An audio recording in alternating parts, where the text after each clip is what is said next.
Hello and welcome to the Stateside Soccer Show. My name is Jordan. With me, as always, is Logan. How are you, Logan? I am good, Jordan. We didn't talk much pre-show, so I had to wake up at 4:45 this morning, and I got to watch his surgery, which is cool. Oh, Yeah, it was pretty interesting. It was a gallbladder removal, so hmm. pretty darn cool. Yeah, exciting stuff that I got to wake up for today. But that was really early. I can't when I if I That wake up sounds before early. 5 a.m., that's brutal. Like I don't like when we travel, for instance, we always book red eye and like those middle of the morning 2 a.m., 3 a.m., 4 a.m. wake up So is calls this one of are those things where now you're expected to do the surgery tomorrow? yes, yep, that's how we operate. Yep. So tomorrow, Joe Yesterday, Schmo, today was you're the trial. You had to watch it. yeah. It's like trial by fire kind of thing. Yes. Yeah. Geez, would not want that to happen to me. Um, You're actually up next, actually. You're gonna fly down here and I you're thought gonna you be meant the you were one. gonna come into the delivery room. Oh yeah, no, I could do that. Yeah, I could definitely do that. Not sure how well that would go for you. I don't know. I watched the birthing stuff this weekend. I feel like I could deliver my own child if I needed to. Jordan's on Google. Yeah, sure. Yes, this looks like this is what we do.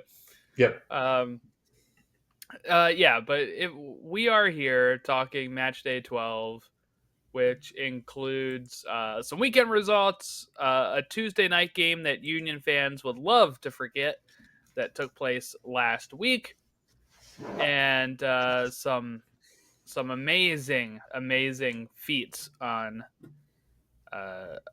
Saturday that we'll be diving into. I guess we'll just start off. I guess let's just start off with my adventures up to Philadelphia to resume a game that started on March 9th. So this is like the Longest game longest you've ever played. first half in history. Yeah.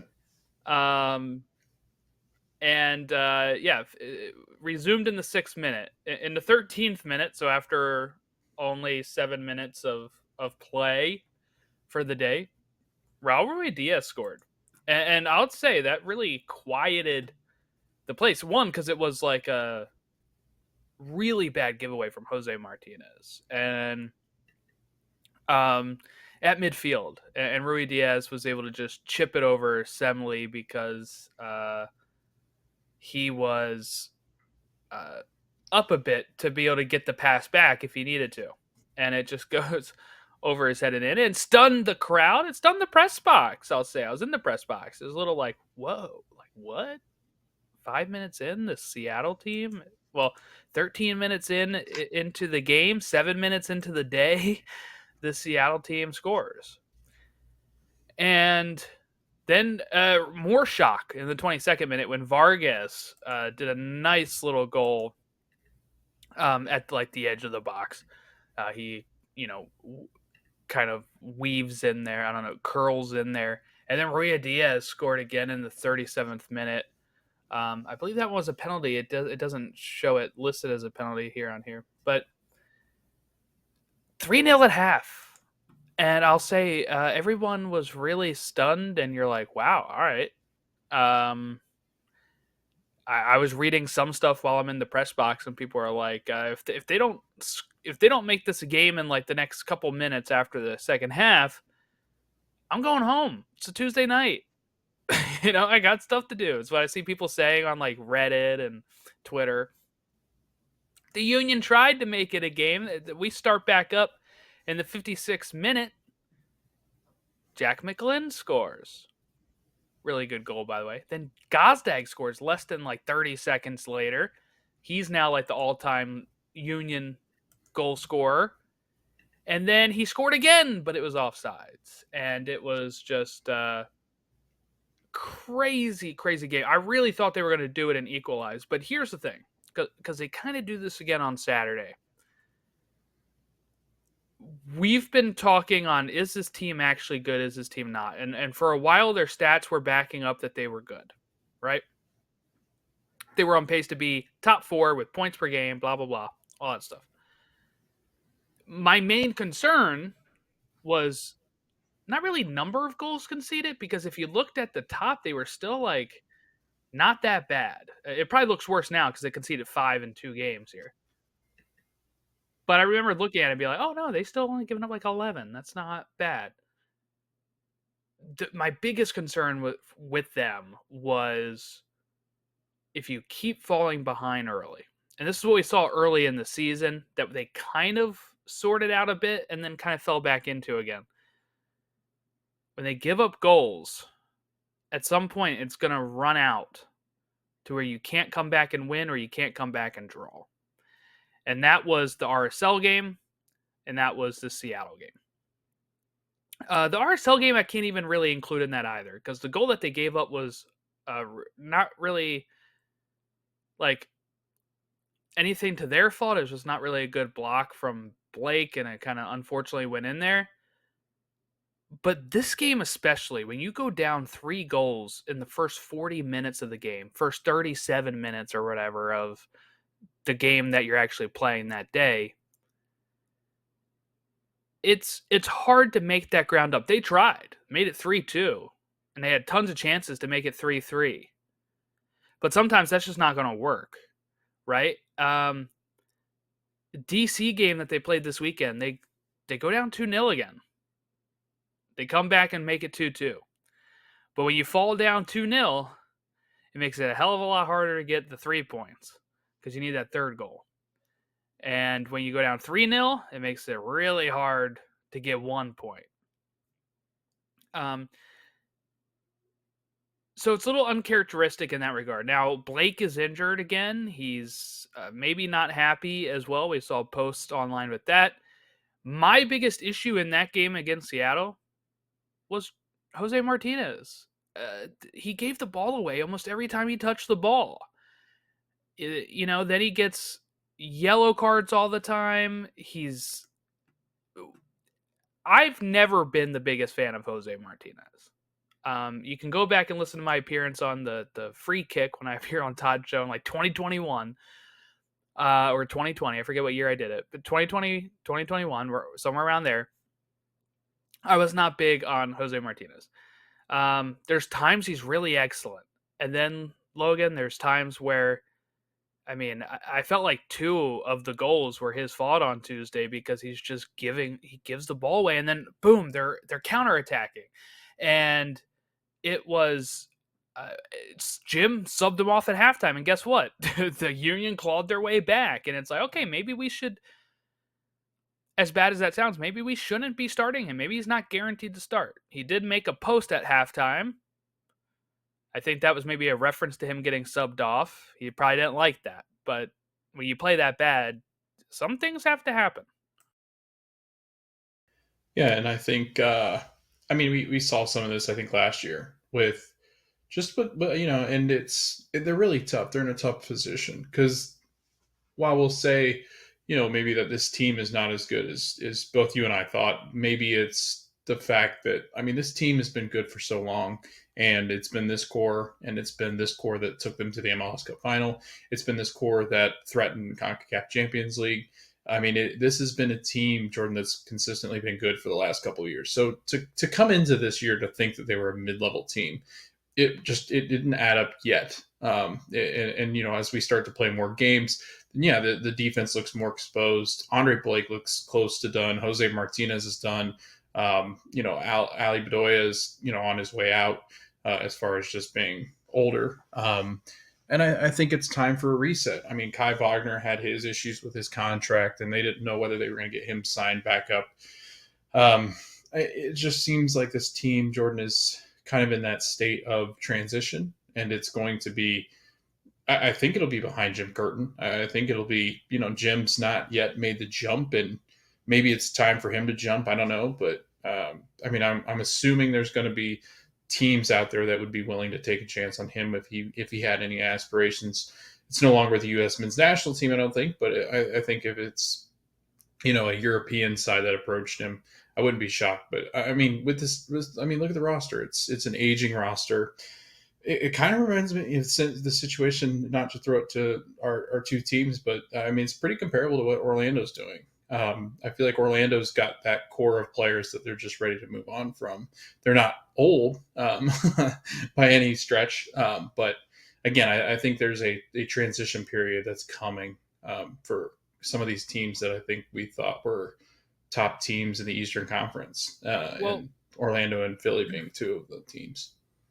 what it sounds like to me, right? It sounds like Blake had something earlier this season, right, where he said he wanted to see more investment in the team. It sounds like from what Jim said about Blake's post, it's probably that, right? Like he's talking about that. I froze. Can you hear me or no? Yeah, I can hear you. Okay. So with Blake having upset about how the team's not really probably getting um great signings, uh that's not something you can really put on Jim. I don't even think it's something you can really put on Ernst. Everybody on the Union Twitter is really starting to, like, we already knew Sugarman was not spending money the way that other teams are. But it's really going to come to a head if this core ends up, I don't know what to say, like, I guess you could say underperforming. They already kind of have, right? They won one trophy. They've been to a lot of finals, US Open Cup. They've been to semifinal of CCC. They've been to semifinal of Leagues Cup. They've been to MLS Cup final. All of that is actually way above my expectations for what this team was. When you look at how MLS teams are structured nowadays and how they've been able to find some of these pieces to put together the team and all this. But I'm sure, like, if Jim leaves, it's going to be because of frustration because of this, not because he's going to get fired. I think, like, Sugarman and Ernst Tanner will be like, I think as long as Jim Curtin's at Philly, they'll be a good team. Will they be always challenging? No. But I do think he can be there. I don't think the players' problems is Jim is what my main point is. Like, when you see Blake posting, when you see Martinez posting, I don't know if it's like at Jim. I think it's more about like the situation with the team. Blake wants to win stuff, I'm sure, um, and he's probably frustrated with injuries this year too, and that's just kind of what it is. But yeah, so they played 2 games this week.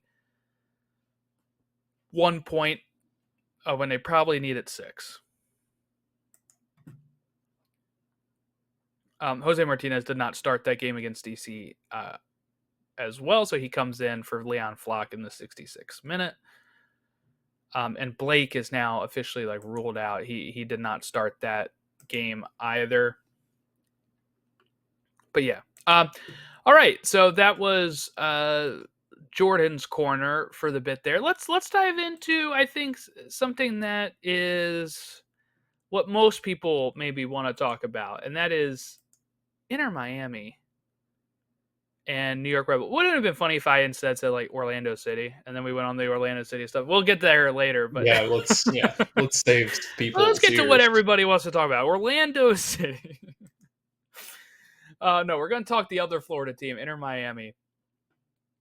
Logan, they were down 1-0 at the half. If I'm going to tell people I'm going to tell you the score line now, everybody that's listening, in case if you lived under a rock, you did not see this score line. If I was to tell you they were down 1-0 to New York Red Bulls, you're like, okay, yeah, they probably won like 3-1. They won 6-2. 6-2. And Messi had all goal contributions. He had a goal and 5 assists, which is his record as well as MLS's record of goal contributions in a game at 6. All those goals came in the second half, of course, and then they also gave up a goal in stoppage time to make it 6-2. Here's the interesting thing to me. It's not the Messi of it all. It's not even the 6 goals of it all. It's that this was against a team that a lot of people were calling contenders. New York Red Bulls were saying that they're elite teams in the East, and they have Red Bulls on their list. yes, they lose to another elite team, but it's 6-2. It's not even like, and they had the lead at half. It's almost like they packed it up thinking, oh, we got this one. We're leading against Messi and Inter Miami right now. And that's all they'll have to say now. Like going forward, they'll just be like, hey, we once held a 1-0 lead for 45 minutes against Messi and Miami. Don't ask us about the second half, though. But yeah, so that's the most interesting thing to me is that the Red Bull team we've been impressed by this year, and Miami does this against them. To the point, and you have it written down here, can anybody stop them? Are they now the favorites for the Supporter Shield? Are they going to win MLS Cup? Like that's the kind of stuff that is in my mind right now, because if Messi's healthy and he can do 6 goal contributions against the Red Bulls, I think we're in for a world of hurt. Yeah, I was sitting there thinking about this game too because Matt and I were sitting in the Orlando City match, and I had it on my Fought Mob app. I had as the game pulled up, and I kept Oh, pulling you it get up. service there? Yeah. Oh yeah, we get great service there. But we pulled up the game, and it was laughable because in the second half it was like every time I refreshed, Messi had something else happen, and it was Yes. like this is insane.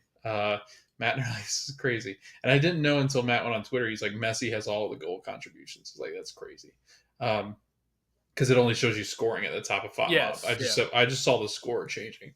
It got to like 6-1, and then I turned him and we had the real discussion of like, there's nobody that can beat this team.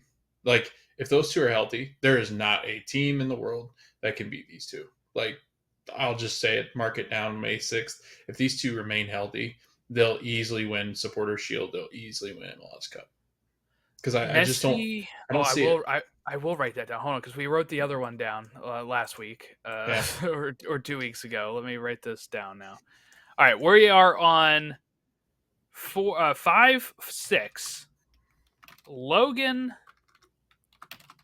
says if Messi and you said so Suarez, is that who you're talking about? Yeah, Suarez and Messi, they have to play. Are Let's say healthy, they got to play games. Yeah. they will win Supporter Shield, Shield and Cup. Jordan, they have 32 goals. That's insane. That's Yeah. unheard of in this league. Well, and 32 goals in 12 matches. 32 goals and 12 goals of those are Messi's. Yeah, Is and that I right? think 12 are Suarez too, right? I think they're both at level, aren't they, in goals? I'm trying to pull that up and double check that. Messi's got 10 goals. Suarez has got 10 goals. Yeah. So 10 and 10. 10 and 10. So Oh, 20 of the 32 are from those two players. And Messi's got 12 assists. and Messi missed a game. And so did Suarez, I think. Yeah, and he's the first Miami player to record 10 and 10 in one season. It's 12 games in or whatever. Imagine how drastic that's been, though, as a fan. Like, you were the laughing stock of the league, and all of a sudden you became what arguably could be the best team that's ever been assembled in MLS if they stay healthy. Like, that's incredible. Like, there's no doubt if these two stay healthy, they are the best team that's ever played. But, man, the fireworks will be great if LAFC end up being really good. Yeah. It's tough because we talked about it last week or something, like what would be the premier matchup, LAFC and Miami, right? I mean, star wise, yeah, probably because Giroud's going to be coming over. Mm-hmm. I just couldn't even see LAFC beating them in a one off if No, everybody's I don't healthy. think so. No. No. Like, of course, And in the playoffs, anything can happen, right? Like, we know that anything can happen, but right now, you got Messi playing this well. Now, of course, they're going to miss some time, right? Because like he's probably going to mhm. be in Copa and all that kind of stuff. So we're going to miss a little bit of time, I think. But man, when they I would seriously think like when it comes to League's Cup, it's like, all right, let's maybe rest these guys.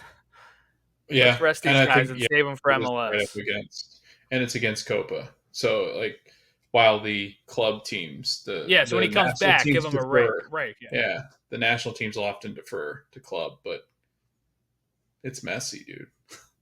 Like, I mean, there's so much at stake in this year and next, like, because he's Well, here this for is their those best two, shot, right? This is right? their best shot to win an MLS Cup Yeah. in Miami's history. Not to mention Jordan, they're linked to Angel Di Maria.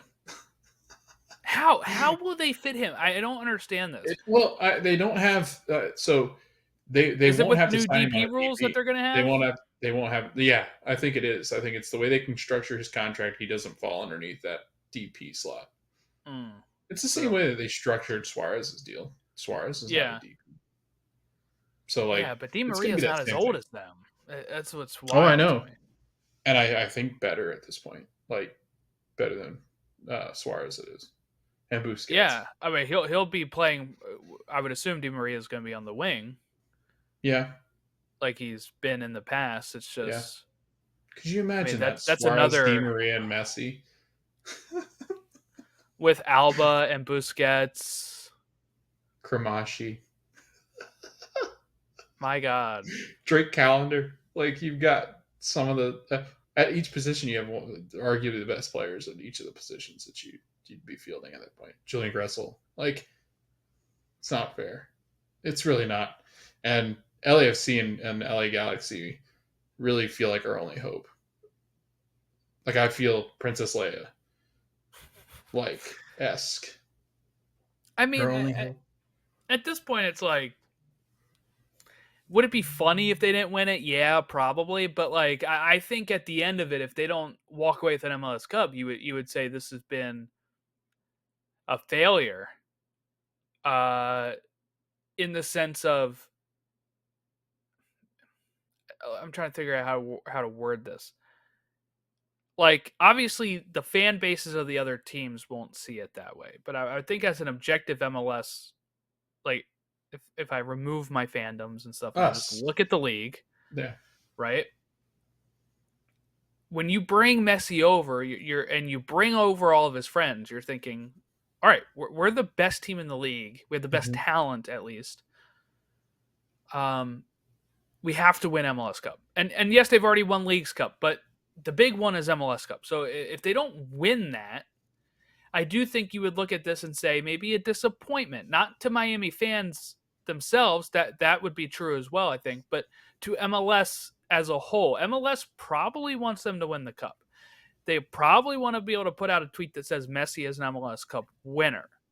Mm-hmm. Now, of course, there's going to be people that don't want him to win because they think that the circus is in town every time he shows up, or because they don't want it to look like him retirement leaguing it or whatever. But I mean, he's MVP right now, right? Like if Mm-hmm. we're holding the vote for MVP right now, It's him and Suarez. 10 goals, 10 assists, Yeah, he is the MVP. And I would put him above Suarez because I Suarez would too. goals a Yeah. lot of times are just tap-ins when he's Yeah. there, right? Like he's just there, boom, in. While Messi's the one that's creating the opportunity or sometimes pulling a goal out of nowhere. And I saw somebody say earlier today, I think it was I forget what fan they were, but on Reddit, somebody's saying this would be ridiculous if Messi wins MVP. We can't be handing him out to these old over the hill players. Like he would be one of the only he would be one of the ones to deserve it. All right, like when Messi gets picked for the All-Star game this year, he deserves it. It's not one of those like, oh, he's Messi, we gotta put him in the All-Star game. Like they would anyway, but with his stats and the fact that they're top, I mean, he deserves it. I know it's annoying people. I'm really enjoying watching him play. I wish I Me could see him too. in person. I Yeah. just don't think that's ever gonna happen because of the ticket prices. But I would love to see him in person and play before he retires at some point. But can we like Yeah. can we stop that though? Like as a as a fan, and I've had my fair share of it. Like my basketball team is Indiana, the Pacers, and we ran up against LeBron, and I didn't like LeBron, and I got so caught up in like how much I despised LeBron that you forget to appreciate how good the athlete is. And it's the same way with Tom Brady. Like it's the same way with a lot of these really great players. Is that I think sometimes we get so caught up in wanting to really dislike them when ultimately it's like we're going to beat him anyway. Like you really think you're going to beat the best player in the world? Like it. We were so excited for him to come, and yes, you always need that villain, but he's not really a villain. Like nothing he does is villainous. Like nothing he does. He's just he easily Jordan. I think is the most likable, greatest player of all time. And by that I mean he doesn't do things that anger you. He doesn't do things that he's very quiet. He doesn't like the limelight. He doesn't like that spotlight. Yeah, not a lot of He's cool scandals just or anything. yeah, like he does what he's supposed to do. Whereas you've got other players like a Ronaldo who always wants the spotlight. Tom Brady, he's got things that people don't like about him. He's very he's temperamental. He throws his stuff. He gets into it. Coaches, he thinks he's God's great gift to the earth. LeBron has his moments of where he just thinks that he owns the. Messi's never been like that, and maybe because it's different because it's soccer. But you've got a lot of divas in soccer. We've seen them. I mean, Mbappe has his issues. Neymar's had his Higuain. issues. Higuain's had his issues. Like these are some of the best players in the world. But you're right, Jordan. Like they're Inter Miami. They're supposed to be rivals of Indy or of Orlando, and I don't feel it. Like I every time I turn it on, it's like, man, this is cool. I want my team to beat them, but man, this is we're seeing something we'll never get to see again in this league. I mean, I used to dislike Messi when he was on Barcelona and Yeah, scoring a million times and winning all these cups and stuff. But guess what? It gets to a certain point when you come around to it and you're like, at a certain point, you just got to stop hating and just be like, yeah, he's good. I mean, try to and stop him. yeah, it will help the league. This will help the league. I don't like, there's no way. And it's because Oh, it is Messi. If it was yeah. like, if it was, I don't know, pick like Throw Aguero out there if yeah, Aguero was if healthy. Aguero This came doesn't out change it. here and Yeah, scored the same amount of goals, people would be like, wow, MLS is kind of washed, right? yeah, But with it being Messi and we saw him dominate other leagues and all of Europe and the world, when he wins MLS Cup, people will be like, you'll have a few that'll be like, oh, retirement league, but you'll have a lot be yeah, like, wow, he's doing pretty well over there, huh? Like yeah, that's who he is. People are yeah, used to him winning stuff, and they'll just it's not going to hurt like the league's reputation. yeah. I love Mark Fishkin seeing red, and they brought this up on the wrap up that he tweeted it at halftime that it was or right after halftime that it was the pink wedding. And for the Game of Thrones fans out there, I was like, every time they score now, that's all I'm going to picture is like Messi going through and poisoning everybody, or Reigns just of like absolutely Castamere is slot. Yeah, raising playing. Casimir Well, is yeah, playing. I'm gonna get copyright, but like Jordan, that you said it, and I think what people don't realize is because Messi came here, Neymar's thinking about coming here. Di Maria is thinking about coming here. Mbappe is going to come. KDB is going to come. Like it eventually will happen where the best players in the world, which is what we've always wanted, are going to start coming earlier. Like KDB's talking about it right now. He's only 32 or 33. Like that's nuts. Zlatan, like Messi made Zlatan's time here look like it was not even worth. Like he makes it look like he was just pedestrian at best. Messi comes over here, dude's killed the league. Like and it'll only make the teams better. Like it'll only make the other teams want to spend more, want to be competitive, want these big stars. This is massive for MLS. This is exactly what we needed. We didn't need Messi coming over here and being the circus of, he plays 12 to 13 matches in MLS. He's hurt all the time. This is exactly what MLS wanted. And they're getting exactly what they thought they were getting. all right, let's talk about LAFC then. San Jose beat them 3-1.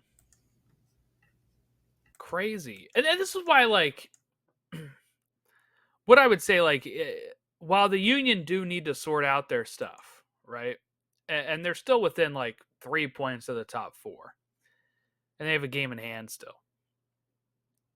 When it comes to, and they're only 1 point back of Columbus, as well as Columbus been doing. And Columbus got to they got through Monterrey. But when the Seattle result was going on, and then Saturday you see this LAFC result go down, you're like, this happens in MLS. Like, you also can't read too much into some of this stuff. Like, sometimes it just happens, right? Like the bad team is going to beat the good team, and that's exactly what happened here, San Jose LAFC, because LAFC again thought to be pretty much favorites. They're sitting around 7th still, and they lose to the worst team in the West, who's tied for worst team in the league, actually, because New England now has 7 points. San Jose has 7 points. Points per game actually put San Jose lower because they have played one more game than New England. So you lose to the worst team in the league that shipped 26 goals so far, which is the most in Major League Soccer. And LAFC says, whoops, we're going to give up 3 to these guys, and we're only going to score 1. It happened early, too. 5th minute. Rodriguez giving San Jose the lead. They score again in the second half. 55th minute, and then also a Bouanga own goal. And then in the 69th minute, Christian Oliveira scores with an assist off Kai Kamara. And that's his first goal contribution since he's joined the club. So he got 1. Messi got 6 this year. This week, we're all seeing how it's gone with the differences between LAFC and Miami right now. LAFC have only scored 19 goals. They've given up 19. They're at a 0 goal differential right now. Not great. Thoughts on LAFC? No, I like what you made some really good points this week. Not like you don't make them other weeks, but you made a really good point in that one where you said, yeah, like, geez, man. No, I thought you made a really good point in saying that I think so many people are used to leagues that the big giants always win, especially in soccer, because it's so common in La Liga. It's so common in, I won't say Bundesliga anymore. Premier League. It's so common in Mexican football. The big giants, the historic clubs, the ones that are always at the top, always seem to surface at the top at some point. And that's not what this league is, man. It's parity. It's I would almost relate it to baseball. Like, I like when people will be like, and I've got friends that are like, what's the MLS bet? I'm like, don't. Like, I wouldn't. The only thing I'd ever bet on MLS is both teams to score. Seems to be a good one, but yeah, no, there's so much parity here, and this is what happens. Like, San Jose goes to Levi Stadium, which I found that strange that they were playing at Levi Stadium. Home of the why? 49ers. I think it was just. I think it was because they played. No, I think it's because they played each other. They were like, "Hey, this is a pretty cool venue," and okay. I think matching with like the old school vibes of San Jose, I think they thought, let's play in the Bay. So I don't know. I don't know if there was a specific reason. I doubt it was conflict because they don't share a stadium. It was San Jose that was the home team, so they don't share PayPal, I don't believe. So, but yeah, like you said, Jordan, I think LAFCs, man, you're getting into some dangerous areas because once summer comes, man, it's a grind because of Leagues Cup, because a lot of these guys will play for their national teams with Copa coming up, and people forget the Euros are coming up as well. There's going to be a lot of teams that are depleted because of these competitions. So this summer is going to be hard to judge. Euros, Copa, Olympics. Oh, that's true. All Olympics, 3 of them. This league's going to be playing on exhaust. The Union are going to lose Jack McGlynn to the Olympics, most likely. I forgot about that. The Orlando City lose like every single one of their players. Yeah, they're either young, they play for the South American teams that aren't very good. The squads are not big enough. That's the main issue that they have to sort out. Man, Jordan, this summer's going to get ugly then. I was only ever thinking about Europe and Copa, Euros and Copa. Yeah, I forgot the Olympics too. The Olympics will have at least a lot of the youth players that will be filling in for some of those other ones. Will have to be going overseas. Yeah, that's going to be Jordan, Oh, you're ready to rough. suit up? We can go play. Yeah, I'll play. Somebody give us a call. It can't go any worse than when I show up to watch at this San point. Jose, New So, England, give us a call. We're ready. Minnesota beat Atlanta on the road, 2-1 victory there. Um, yeah, I mean, I don't really have too much to say about them. Atlanta's been very disappointing this year. 10th place in the East. They've been flirting with the top 6 for most of the season. They're now down to 10th, out of a playoff spot as it currently sits. Only a point above Nashville, who we were disappointed by earlier this season. Only 3 points better than Orlando. But they still have a positive goal differential. They've only given up 11. They've been very good on defense. It's only scoring 14, and just away from home, they're not very good. They got no wins away from home. And yeah, I mean, I don't really know what to think of Atlanta so far in this season. I'm not really quite sure how good they're going to be. If they miss the playoffs, I'm sorry, Pineda's done. He's gone. You have to move on. Yeah, and the impending doom of Thiago Almada being elsewhere, although he hasn't been really good. And Yakamakis has been hurt, so that's hurt him. Um, like you said, defensively, I thought they would take at least a step back. They lost Miles Robinson, and I know he'd been injured, but I thought for sure they'd regress defensively, but that's been the opposite. Like you said, they don't win on the road at all. They've actually struggled at home, Jordan. They've lost 2. And to be a good team in the Eastern Conference, I mean, you're looking at teams that have only lost 1. And I know there are people like, well, that's only 1 game. But, I mean, Mercedes is hard to play in. You got to take advantage of a very difficult place to play. They got one of the best fan bases as far as showing out. So it's not like this team's, lacking support, lacking that energy. I think it is Gonzalo Pineda. Like, I think you look at that and say that's the X factor there. Like that, I think that's the reason we're not getting things done. I'm not sure that he's the coach, and we've talked about this. I don't think he's the coach that gets this done. I'd be very shocked that he lasts all season. Yeah. If he lasts the whole season, I don't think he's coming back next season. If it stays this way. Let's get to the game that you went to. I'm really curious about this one. 1-0 victory for Cincy, 20 seconds. So you saw like the first, hopefully you were already seated before the game started, or else you may have missed this goal 20 seconds in here. And then that was it. And then you got to see 2 red cards, which is a rare thing to see, I would say. So maybe a little, what was your experience like on May the 4th, Star Wars night at Orlando City, when 20 seconds in, the Death Star blew up Alderaan? Yeah. No, the Death Star's been blown up quite a few times this year. Jordan, this team's not a playoff team. This team is not competitive with the likes of DC United right now. Atlanta, I think Montreal are better than them. They look lost. They surrender early goals or late goals that just put them in really bad positions. Again, a team that's not good at home. They've lost 3 at home, Jordan. If you drop 9 points from the away position, and that's just including the losses, don't throw in the draws that they've drawn too. I mean, this team's in disarray. They've won 1 at home. They've won 1 on the road.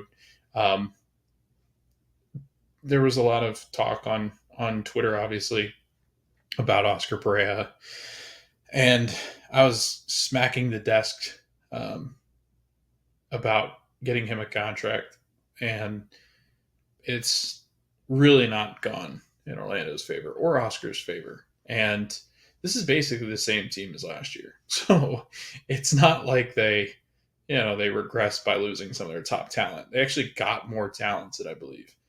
But this team just ships goals left and right. They don't seem to have any ways to stop you defensively.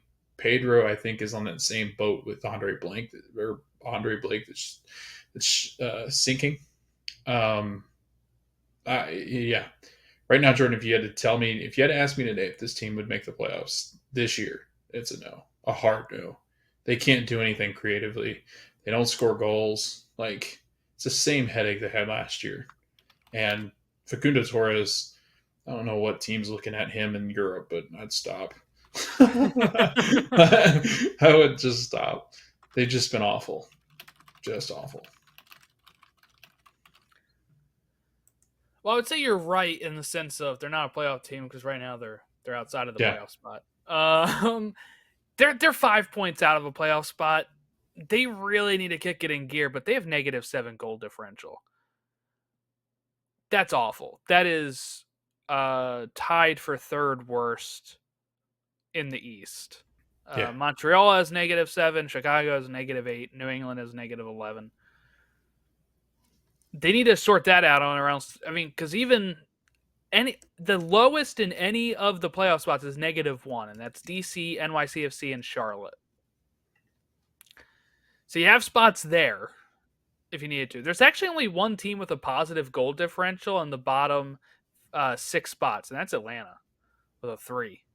Everybody else is negative in those out of the playoff spots. Um, The it is Western crazy. Conference is stronger than the Eastern Conference now, Jordan. It's turned on Yeah, a dime. pretty wild, isn't it? I Yeah. had if we look at the supporter shield standings, so our friend Justin from Cincy Soccer Talk tagged us in something, and a discussion point that I wanted to bring to you because I think statistically he's correct. I thought that was a very interesting. It wasn't something I'd really thought of, but Justin from Cincy Soccer Talk said, um, might be wrong, but it feels like 7 to 8 of this season's clubs could be competing for the Supporter Shield in 2021. And then he asked us for our thoughts. I said that's pretty close. 6 clubs have more points per game than second place in the 2021 table. That was the year that the Revs ran away with it with 73 points. Colorado finished second in those, by the way, with 61. The two teams at that point, this was like Saturday night, that had more than 2 points per game or had more than 1.79. That was the second place runner up in 2021, 1.79 points per game. So then I looked at, all right, let's just project this out. If all of these teams finish with more than 1.79 points per game, then it will finish with more points than Colorado had, and it would actually be a battle at the top of the supporter shield. Miami, RSL, Cincy, Minnesota, Toronto, Vancouver, LA Galaxy. All of those have more than 1 point. Oh, no, sorry. Minus out Toronto. Miami, RSL, Cincy, Minnesota, Vancouver, LA Galaxy all had more than 1.79 at that point. Right now, that may have changed because LA Galaxy dropped points. Then you got 1, 2, 3, 4, 5. It's still a five-way battle if you go points per game. Remove LA Galaxy from that now because they have fallen below the 1.79 because they drew with Seattle. But I thought that was a very interesting point because 2021 was your first year covering the league. New England ran away with it. Then we're all kind of like, oh, okay, like what are we doing here? Miami might still be able to do that and run away with it, but I was looking at that was a big gap. It was a 12-point gap between top of the league and the second place in the supporter shield running. This year it might end up being a little closer. So I don't think Miami is going to match the point total, right? Because they're actually underneath points per game in that sense. New England had 2.14 or something. They were flying high in 2021. But I do think we're going to have a bigger chase for the supporter shield or more teams finishing higher than 2021 teams did, at least. Yeah, it's an interesting point, and one that I really hadn't considered. But that being said, Jordan, looking at teams right now, right? So if I'm looking at teams in the Eastern Conference, I mean, below, I'd say Montreal's starting to struggle quite a bit, but Nashville, Chicago, Orlando, New England, that's four. Um, Seattle, Portland, Dallas, San Jose. Those are some awful teams, like really bad teams right now. And so I think that's where you're getting all those points per game is that the conferences seem to be very top heavy this year, with the heavy hitters actually playing well against the teams below them. They're not dropping as many points, I think, against some of these weaker teams. That's a lot of teams. I mean, Jordan, there's one, two, three. I think there's six teams, four, five, six, seven teams that are averaging under a point per game. That's insane.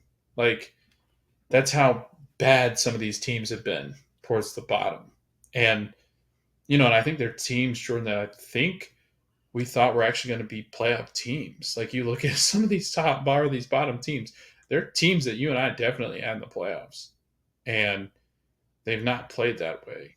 So you're kind of letting those teams that probably are more of the seventh and eighth seeds floating up to the sixth and fifth seeds. So again, this league, it's not predictable by any stretch, and I think you're really seeing that. And I think that's why you're seeing as many points as you are, is because the top teams are very good, and then it gets pretty weak down below them. Yeah. I'm looking back. Just our talk about goal differential as well had me questions. Last year, not a lot of teams with negative goal differential in the playoffs.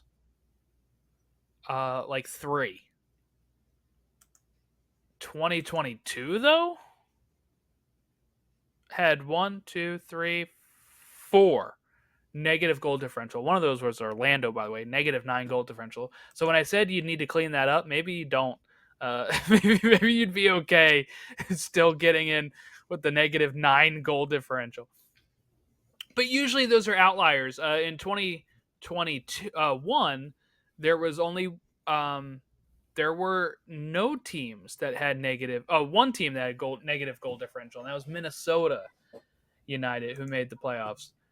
Then this year, we have a lot of zeros and low goal differential.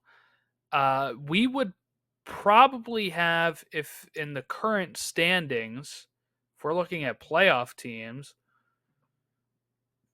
we would have one, two, three, four teams in the playoffs with negative goal differential, but they only have -1 goal differential. So it does seem like defense might actually be a little better this year, or at least maybe I don't know. I don't know if you can equate that to defense being better or offense being better, but one of those things is certainly being better right now. That's keeping the some of these bad teams out of playoff spots. I mean, there was, like I said, Orlando had a -9 goal differential when they finished in the playoffs 2 years ago. -9 goal differential would put them pretty much where they are now with Chicago and New England. They're not even sniffing the playoffs. San Jose, -9 goal differential. Now, of course, the season is long. That may shake out differently, but I do think that's something we're seeing so far as we go through the season. So keep an eye on the goal differential there. Toronto won their third straight. They win at home against Dallas 3-1. As Toronto's kind of been in a strange situation. They're in third place now in the East. They only have one draw. They have 4 losses though, but they have 6 wins and 3 of those in a row, and they've climbed up from, I mean, like 10 points to 9 points in a span of 3 weeks, which means they leapfrog a lot of teams. 3 weeks ago, I think we were saying that Toronto was out of a playoff spot, and now they've leapfrog everybody to third place. Starting to believe John Herdman might be one of the best coaches in this continent. Like the things he does with these teams, like Canada's good, right? Canada was like phenomenal during World Cup qualification. Like, That was mostly him. Yes, I do yeah, think that. Yeah. because like that team's good, but they are not like world beating good, and they played like world beaters. I mean, that team was ready to run up against some of the top. I think what caught them up is they got stuck in a horrible group in the World Cup. But I mean, he just seems like he's just figured it out. And Insigne's been hurt. He's coming back soon. So that's going to be massive. That'll be a huge boost for a team that's already sitting third. And I think Jordan, looking at the way they're playing right now, they would they would stack up pretty well against Cincinnati. I just watched Cincy play, and Cincy's not been overwhelming like they were last year. So I really do. I think Toronto, they could be better defensively. That's something that they've been that's been constantly in the works. I mean, they were arguably one of the worst defensive teams last year, I think it was. So it's interesting. John Herdman has this team firing on all cylinders. He's got Bernadeschi and Insigne bought in, which I didn't think was going to be possible. I thought that maybe Bob Bradley was one of the only coaches that could get them in line if somebody was going to get them in line, but I think it was more to do with you just got to be more player friendly. And I think that's what Herdman ultimately is. But man, he's starting to he'd be rising up the ranks if I'm other, countries and clubs looking at who's really a good coach and MLS and John Herdman, Wilfred Nancy. Those are guys that I'm looking at going, Vanni Sartini, like there's a lot of good coaches I think up and coming. They've got these teams riding high. Yeah. Just crazy. I knew Toronto was going to be better, but and they kind of had to stall a little bit, right? They came out kind of hot, and then they kind of cooled off a bit, and now they're hot again. And it's just sometimes how MLS is. But yeah, I mean, if they finish in like the top four, wow, what a what a turnaround! Even if they make the playoffs, it's like what a turnaround. But you okay there? You spill your I spilled root beer all over myself. So if anybody was watching the video, they probably saw it. It was I so didn't bad. see it because I'm like looking It's at my all over my notes, and then I shirt. look Yeah. over and see it all over your shirt. Okay. Yeah. I'm really mad at that. Charlotte beat Timbers 2-0 at home. They were shouting timber, I guess. I don't know. I was 2-0 waiting for at that one. home. Charlotte. Charlotte's been a surprise, I would say, for me anyway. 6th place, 14 points. They've been pretty good. -1 goal differential. They got to sort out the goals still, but defense, they've only given up 13. It's not terrible. So yeah, doing pretty good job, Charlotte. What in the hell is going on with Portland? That's a question. They're below Seattle now, by the way, because of goal differential. They started out like first place. Seattle was like last, and then now they're below Seattle. So that's not great for them at all. Seattle's picked up 4 points in the last week. So they jumped from 6 points to 10. They're now only 3 points out of a playoff spot. I'm probably going to eat my words already from my prediction on 4/22 when I said Seattle, San Jose, and Dallas won't factor into the playoff chase. Well, Seattle's kind of it depends on what you consider factoring into the playoff race. They're 3 points out of it. I would assume that's factoring in, so I might already be eating some crow there. At least I didn't spill root beer all over myself, but tastes better on your shirt. And New England grabbed a 1-0 victory over the Fire. Fire extinguished there. That's a shock. Not really. Sorry, Andrew. Now New England has 7 points. So, yeah, mathematically, not a lot of these teams are going to be eliminated till like the last month of the season. That's how MLS works when you got 9 spots. New England's only 7 points out of a playoff spot, Right. Time to get rid of those 2 spots at the end, man. Stop making teams look better than they are. Or at least add 4 or 5 more teams. Come on. Would that change much, though, if we look at it? I mean, no, 7 points is still the difference between them and NYCFC. That's how bad they are, man. there's only a 2-point difference between 9th and 7th in the West. There's a 0-point difference from 9th all the way up to 6th in the East. We'll see how that goes. But look, you're always in it. You're always in it. Colorado beat NYCFC 2-0 as they're still flying high. Austin and Vancouver drew 0-0. And Seattle LA Galaxy drew 0-0. So this is where we currently sit. Top of the West is RSLs. They've won 3 in a row. They have 21 points. They've played more games than Minnesota. So Minnesota actually has a 2 points per game while RSL doesn't. So Minnesota has that game in hand where Minnesota could possibly take control of the West. The West has been a little bit wild. Miami's been leading the East this whole time. The West has been like Vancouver, LA, Minnesota, RSL, Colorado, just like flip-flopping those top 5 spots throughout the beginning of the season.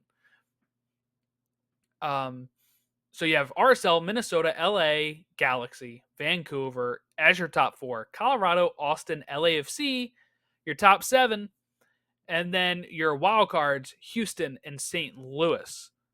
Then out of a playoff spot, you have SKC, Seattle, Portland, Dallas, San Jose. Over in the East, Miami leads by 3 points. They actually lead the Supporter Shield by 3 points as well. They have 24. Cincinnati in second, Toronto in third, New York Red Bull in fourth. They have a 0 goal differential due to that loss. Logan, they'd only given up 10 goals in the league before they faced Miami, and they now have given up 16. They had a 14 and 10 goals for to goals against. They now have 16 and 16 there. Columbus in 5th, Charlotte in 6th, NYCFC in 7th, Philly in 8th, DC in 9th, Atlanta in 10th, Montreal in 11th, Nashville, Chicago, Orlando, New England.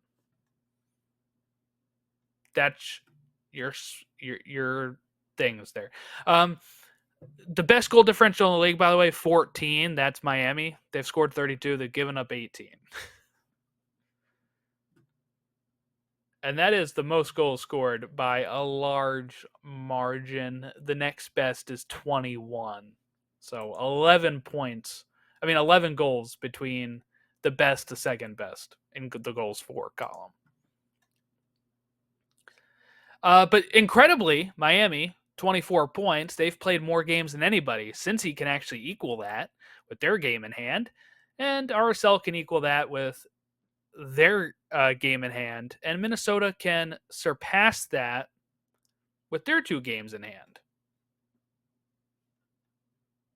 Right? Yeah, because Minnesota needs 2 more. They could get 6 points. Yeah, that'd be at 26. Yeah, so they can surpass that if possible. But we'll see. I don't expect Minnesota to surpass that currently, but they can. So for as many goals as Miami's putting away, they're still kind of even with teams like RSL and Minnesota and Cincy. So there you go. Anything else about these games before we preview? No. Columbus did have a great game. They beat Monterrey. They're on to the final for CONCACAF Champions Cup. So eagerly awaiting that. I think that's in June that they do that now. So we'll see how that goes. Open Cup. Pittsburgh Riverhounds versus Tulsa at 7 o'clock. Tomorrow, Atlanta versus Charlotte Independence at 7:30. Houston versus Detroit City at 8. Dallas and Memphis at 8:30. Calvary and Vancouver in the Canadian Championship at 9 o'clock. Orange County versus Loudoun at 10. San Jose, Oakland against at 10 o'clock. And then Sac Republic versus Monterey Bay at 10:30. Wednesday, May 8th, we have Charleston Battery versus South Georgia. We have Indy 11 and San Antonio. North Carolina versus Phoenix. NYCFC 2 versus Colorado Springs Switchbacks. Tampa Bay Rowdies versus Birmingham. Omaha and SKC. New Mexico versus RSL. Las Vegas versus LAFC. And Seattle versus Louisville. Saturday, We have Atlanta versus DC United. That should be a fun matchup. Charlotte, Nashville, Montreal, Miami, New York Red Bull, and New England. Philadelphia, Orlando, stateside soccer show derby coming up this Saturday. Toronto, NYCFC. Those are all 7:30. Then we have Columbus versus Cincinnati for the Hell is Real derby at 7:45. That's free on Apple TV. It's also on FS1. Then at 8:30 we have Dallas and Austin, SKC Houston, St. Louis, Chicago. Then at 9:30 Colorado and San Jose. 10:30 is LA and RSL, LAFC and Vancouver. Portland and Seattle face off at 4:45 on Apple TV and Fox on Sunday, May 12th. That's free on Apple TV. Logan, your match of the week is Orlando and Philadelphia. What top caliber team? No, I'm kidding. God, that's gonna be awful. Dang, there's three really good matchups, but I'm gonna stick with the LA Galaxy and RSL, two of the top teams in the Western Conference facing each other, 1-3. RSL, Jordan, we got to see in person. They just seem to win games, man. They're point merchants. I don't know what it is about that team, but I really like what they offer. They don't allow goals. I think that's the biggest thing, and the LA Galaxy do. But LA Galaxy also score a bunch of goals. So I'm going to see what kind of shakes out here with RSL and LA Galaxy. But I don't know. I'm kind of leaning towards RSL. I've got a good feeling about RSL on the road. if Philly starts out giving up 2 goals to Orlando, then we know something's really wrong.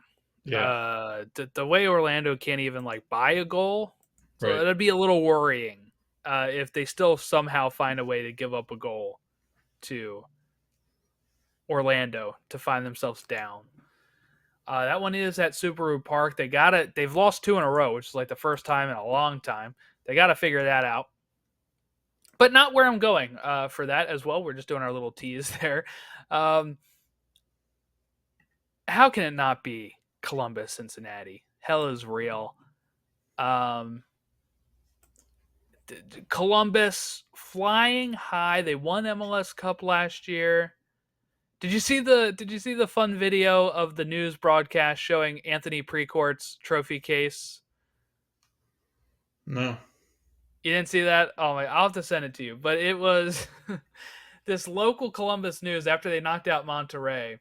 On their morning show the next day, they said, like, "Oh, we're going to show you Anthony Precourt's trophy cabinet." It was empty, because he never won Oh, anything, yeah. especially at Austin, hasn't won anything, and how they've kept the team there. Such a great story. That they've kept their team. They've won 2 MLS Cups since then. Austin has done nothing, right? Like this was, and they're going to be in a CONCACAF Champions Cup. So really cool for Columbus. Wilfred Nancy is like the best coach in MLS, I would say, and going up against Cincy, who won the Supporter Shield last year, maybe disappointed in the playoffs a bit, and got bounced out by Columbus, right? Here it is. Can you take the reins and show Columbus, no, we're not going to fall backwards in the table. We're not going to let you climb over us. They wouldn't really technically climb over it, but they'd be getting close. They'd be getting a lot closer than they are.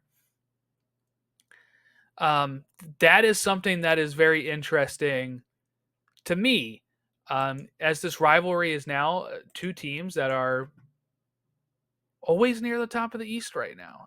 So much more fun when both these teams are good. Can't wait to see how that's going to shake out this weekend. Interesting at 7:45. I don't know if that's because it's on FS1 or what, but if so, I'm very glad that they're showing us the real kickoff time, if that's when it is, instead of 7:30 and then kicks off at 8. I'd rather them tell me 7:45 and then kick off at 8. When it's on Fox, they're like always the half-hour difference. But I think I have to go there. Runner-up is Atlanta DC, more at the bottom of the East matchup, 2 points between them. Atlanta really got to kind of wake up and get going. DC's been a pleasant surprise. So that's another one that I'm kind of looking at. But I kind of have that East Coast bias, I guess. All right. Well, I guess that wraps us up. You can reach us at Stateside Show on Twitter, Instagram, Facebook, all that good stuff. Email statesideShow@gmail.com. You can like and subscribe to us here on the YouTube channel, or rate and review us on Apple Podcasts and Spotify. Hope you all have a great rest of your week. We'll catch you next time when we talk Match Day 13.